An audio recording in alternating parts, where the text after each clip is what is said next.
Siria está aquí, a 8 horas de avión de España. Es la mitad de grande y su población se concentra aquí. ¿Por qué? Porque toda esta zona es un enorme desierto, pero un desierto muy importante. Tiene un tercio de las reservas de petróleo del mundo y también de gas natural.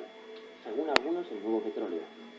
Para sacarlo de aquí y llevarlo a Europa, hay que rodear toda esta península y salir por el canal de Suez. Como te puedes imaginar, aquí te cobran. Pero hay otra manera más fácil, la línea recta. El que controle estas tuberías las puede abrir y cerrar, como un grifo. Si no pagas, no hay petróleo, ni gas. Esta región es la polla. La civilización del planeta empieza en 3 sitios y este es uno de ellos. Mesopotamia, aquí. Sumer, que te sonará menos, pero es el puto inicio de todo. Aquí también. ¿Recuerdas la Torre de Babel de la Biblia? La hicieron estos tíos. Egipto, aquí. Siempre ha sido un punto de contacto entre Oriente y Occidente, dando a Asia salida al Mediterráneo. Quizá por eso aquí nacen las principales religiones monoteístas, el judaísmo, el cristianismo y el islam. El islam es el último que llega y de hecho acoge a las dos anteriores. Adán, Noé, Moisés, Jesucristo son considerados profetas islámicos.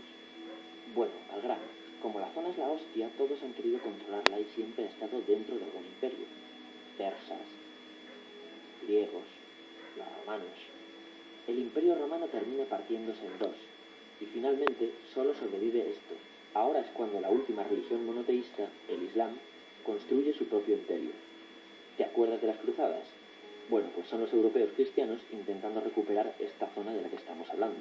Los últimos en llegar son los turcos, que ojo, no vienen de Turquía, sino de a tomar por culo en Asia, junto con Gengis Khan. Lo conquistan todo y fundan el Imperio Otomano. El Imperio Otomano se queda ahí hasta la Primera Guerra Mundial, 600 años.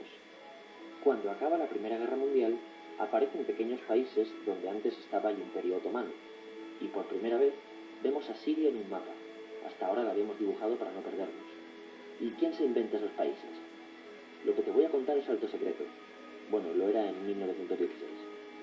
Este súper secreto se llama Acuerdo de Sykes-Picot. Los franceses y los ingleses no podían derrotar solos al Imperio Otomano. Solo podían si les apoyaba la gente que vivía dentro, en su mayoría árabes. ¿Cómo se los ganaron? Pues les prometieron la Gran Arabia, un país solo para ellos. El único problema es que era un timo. Antes de seguir, recuerda una cosa. Los árabes son un pueblo, pero no una religión. O sea, un árabe puede ser musulmán, puede ser cristiano, y antes del Islam parece que hubo tribus árabes con tradiciones judías. Bueno, pues a los árabes no les dieron ese único país que les habían prometido. En su lugar, franceses y británicos crearon muchos países pequeños. Estos países, obviamente, no eran países de verdad, sino zonas bajo su control con gobernantes puestos por ellos. Durante este tiempo hacen lo que quieren con la zona. Recuerda que hay petróleo. Siria, aunque no tiene grandes reservas, tiene fácil salida al mar, y Francia, que es la que se ha quedado con Siria, se lo da a compañías extranjeras. Después de la Segunda Guerra Mundial, los europeos se van. En el caso de Siria, son echados a patadas. Pero antes de irse, crean otro estado, Israel. No es el momento de hablar de ello, pero es un estado muy polémico que sus vecinos no reconocen. La prueba es que nada más irse los británicos, todos estos estados lo atacan. La zona, a partir de ahora, va a ser una puta bomba de relojería. ¿Y mientras qué pasa en Siria? Bueno, pues no es muy estable. Tiene golpes de estado constantes. En esa época aparece en Siria una ideología que se hace con el control y se expande por el mundo árabe, el Ba'ath. Esta ideología mezcla el antiguo sueño de una sola nación árabe con ideas socialistas. Y algo muy importante, es laica, o sea que no es religiosa. Siria se llega a unir con Egipto, un país con el que no tiene frontera, pero no es algo raro. Muchos de estos países intentan hacerlo también. Como recordarás, a esta gente se le había prometido un solo país y las ganas las seguían teniendo. Pero la unión falla. En este tiempo Egipto les convence para nacionalizar el petróleo. En Siria, Al-Assad, el padre del Assad de ahora, se convierte en jefe del Estado Ba'ath. En Irak, también Ba'ath, comienza a ganar fuerza Saddam Hussein. Las diferencias entre ambos países dividen a los partidos Ba'ath de otros países en pro-Siria o pro-Irak. Ahora ocurre la Guerra Fría. El mundo se divide en dos, o eres de Estados Unidos o de la Unión Soviética. Son años muy movidos en los que se pegan constantemente con Israel, invaden su vecino Líbano y comienza una oposición islamista al régimen Ba'ath de Assad, los hermanos musulmanes. Vale, volvamos atrás un momento. ¿Recuerdas que la mayoría de árabes eran musulmanes, verdad? Pues dentro de los musulmanes hay dos ramas fundamentales. Los suníes, la mayoría, y los chiíes. caso de Siria, a pesar de ser un estado laico, los gobernantes como Assad y jefes militares eran chiíes, los cuales representan menos del 13%. En cambio, casi el 70% de la población es suní. Un dato curioso es que los cristianos son casi el 10%. Que los chiíes controlen el gobierno y el ejército mosquea a la población suní, y este sentimiento es aprovechado por los hermanos musulmanes, islamistas radicales suníes. Estos toman las armas en la ciudad de Hama en contra del gobierno, y Assad acaba con la revuelta a costa de matar miles de civiles y encarcelar a mucha gente. En el año 2000, Assad padre muere y le sucede Assad hijo. Ante las presiones libera a muchos presos, trae internet y esperanzas de cambio. Hay un periodo de gran debate político y aparece la oposición. También vuelven los hermanos musulmanes. Los siguientes años son difíciles. Arrestan a la oposición. Y Bush incluye Siria en el eje del mal, y esto la aísla. Está mal visto negociar con Siria. Los kurdos, un pueblo que vive distribuido por varios países de la zona, empiezan a protestar también. Hay represión y muertos. En 2011, te sonará esto, ocurre la Primavera Árabe. ¿Qué es esto? Bueno, es una protesta que se va propagando por todos los países árabes pidiendo más democracia.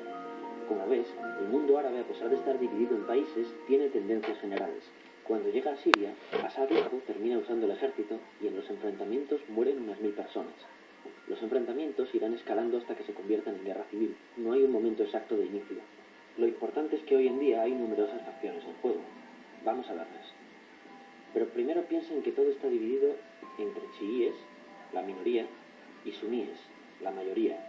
Chiíes y además laicos, o sea, no religiosos, son el gobierno de Al-Assad. Controla todo esto, que si recuerdas son básicamente las zonas chiíes del país. El gobierno de Assad está enfrentado al resto. También mayoritariamente laico, pero suní, es el Ejército Libre de Siria o FSA en inglés. Junto con el Frente Islámico, que es religioso, y otros 70 y pico grupos más, forman una coalición que la prensa llama simplemente la oposición. También suníes e islamistas, pero radicales, son Al-Nusra, llamados Al-Qaeda en Siria, porque son básicamente eso, Al-Qaeda en Siria. Otros islamistas radicales son el ISIS o Estado Islámico. Salen de Al-Qaeda en Irak, controlan la mayor parte de Siria e Irak y se han hecho famosos por sus atrocidades. Su objetivo teórico impacta a muchos. Es un Estado Islámico a lo largo de Asia, África y Levante, aunque a ti ya te suena, ¿verdad?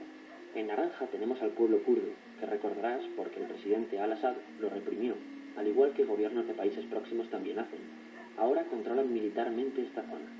Antes de terminar, repasemos los apoyos internacionales a fecha de octubre de 2015. Las fuerzas de Al-Assad son apoyadas por Rusia, que ya tenía base militar en el país antes del conflicto, por Irán y por China. Todos son países de lo que Europa llama Oriente. En contra de Assad, apoyando a la llamada oposición, luchan Estados Unidos, Turquía, Francia, Gran Bretaña y Arabia Saudí. Podemos terminar con algunas conclusiones. Te advierto que esto ya es pura opinión. Si recapitulamos, vemos que la región es estratégica. Por su situación privilegiada, todos la quieren. Siria siempre ha estado bajo el paraguas de grandes imperios. Piensa que hace 100 años la actual Francia era Francia, Gran Bretaña era Gran Bretaña, pero es que hace 200 también, y hace 300 también, y hace 400 también. En cambio, Siria solo es Siria desde hace menos de 100 años, y solo se gobierna a sí misma desde hace poco más de 50. Además, jamás decidieron sus fronteras, se las impusieron. Europa divide Oriente Medio a su antojo para controlarlo, diseñando países sin tener en cuenta su población.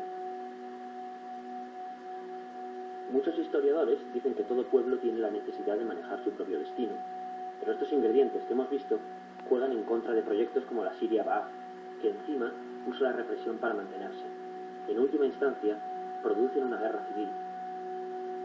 En este contexto no es extraño que aparezcan actores que se alimenten de la desesperación, el sentimiento suní de opresión y la visión de Occidente como invasor. ISIS usa la identidad árabe y la mitología de antiguos imperios. Cuando quieras entender el presente, pregúntate, ¿y el pasado?